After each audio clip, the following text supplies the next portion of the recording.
Alrighty guys, let's go ahead and get started with this next problem. It says use the diagram above to weigh a fish.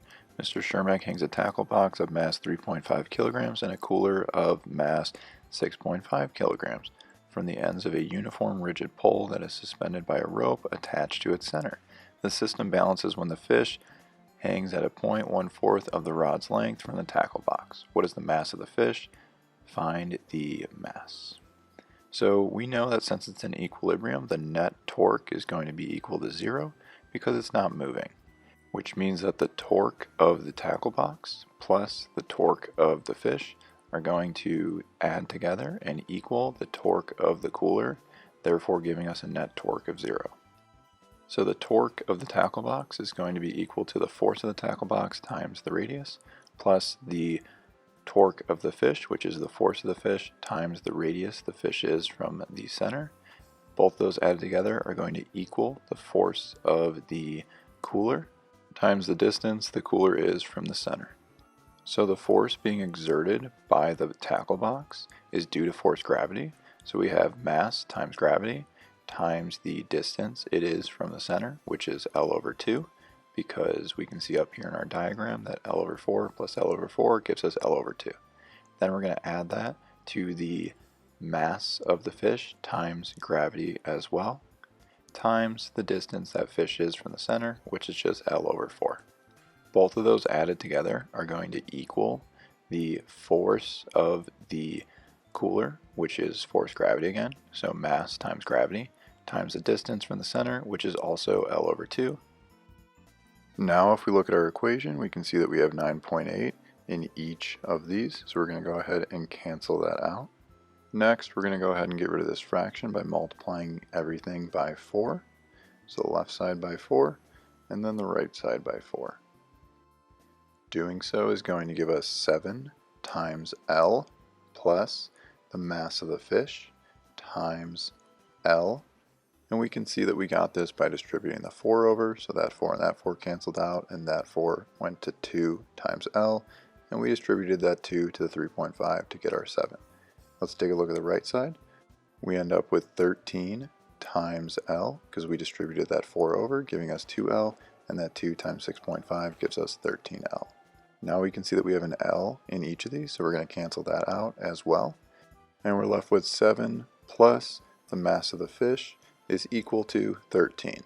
Now it's just some simple algebra, and we find out that the mass of the fish should be equal to 6 kilograms. Number 2 wants us to figure out the net torque acting on this system. Since it's at rest, it's in equilibrium, meaning that the net torque is just 0.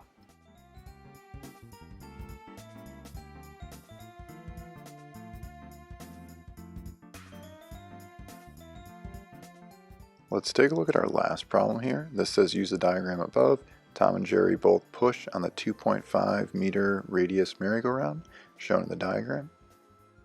If Tom pushes with a force of 55.2 newtons and Jerry pushes with a force of 46 newtons, what is the net torque on the merry-go-round? It should say assume counterclockwise is positive. So the net torque is going to be equal to the sum of the torques. So the torque of Tom minus the torque of Jerry. So let's first try to figure out what the torque of Tom is. Well, we know that the torque of Tom should be equal to the force that Tom exerts times the distance that force is from the center times sine of theta. Tom is exerting a force of 55.2 newtons. The distance he is from that center is 2.5 meters. And the angle is 60 degrees. Simplifying this, we end up with an answer of 119.51 Newton meters. Let's try to really understand how we got this answer. What we did was we took our force vector and we broke it up into its parallel and perpendicular components to that radius of rotation. So if we extend that radius of rotation, we can see that the part of the force vector that we want is right there. And now we're going to go ahead and solve for this using trig. I'm going to go ahead and draw a triangle to make it clear what side I'm solving for and what sides I know. So again, we're solving for the perpendicular side, which is right here. We know the hypotenuse, which is 55.2, and we know the angle, which is 60 degrees. We can solve for our perpendicular force by setting it equal to the hypotenuse times sine of theta. Our hypotenuse is 55.2, and the theta that we're dealing with is 60 degrees. So 55.2 times sine of 60 degrees is equal to 47.8 newtons. Now that we know our perpendicular force, we can plug that into our torque equation, because torque is just equal to the perpendicular force times the radius of rotation. Plugging our numbers in, that's 47.8 newtons times 2.5 meters, which is equal to 119.5 newton meters. Next, we'll solve for the torque on Jerry, but to do this, we're going to need the perpendicular force. So to do that, we're going to go ahead and draw our triangle again, just like before. Then we're going to label our sides. We have our perpendicular force, we have our hypotenuse, which is 46 newtons, and then our theta, which is 80 degrees. Using the same trig as before, we get the perpendicular force is equal to 46 times sine of 80 degrees. When we evaluate that, we end up with 45.3 newtons. Now let's go ahead and plug that into our equation. We have our perpendicular force times the radius of rotation.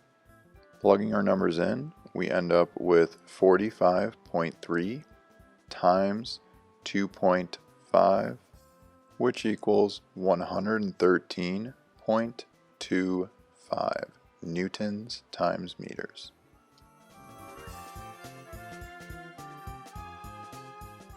Now that we know the torque of Tom and Jerry, we can figure out the net torque by taking the torque of Tom and subtracting the torque of Jerry from that. All we have to do is plug our numbers in here. We find out that net torque is equal to 119.5 minus 113.25. Simplify, and we get net torque should be equal to 6.25 Newton meters. Since it's positive, it's going to be counterclockwise, which makes sense because Tom's torque was bigger than Jerry's torque, and Tom torqued it counterclockwise. The last part of this problem wants us to figure out what Jerry's torque would be, assuming that they are in equilibrium, meaning that the net torque is 0. If the net torque is 0, that means that the torque of Jerry is equal to the torque of Tom. So let's write this out with variables. We have the force that Jerry is exerting times the R value times the sine and the angle at which Jerry exerts that force, which equals the force that Tom exerts times the R value times the sine and angle at which Tom exerts that force. Since we have an R on both sides, we can cancel that out. That's going to leave us with the force of Jerry is equal to the force of Tom times sine of 60 divided by sine of 80. I just divided the sine of 80 over to the other side. Crunch this into our calculator, making sure that we're in degrees. When we say the force of Tom, we mean the force that was given to us in the problem, which was 55.2 newtons, not the perpendicular force.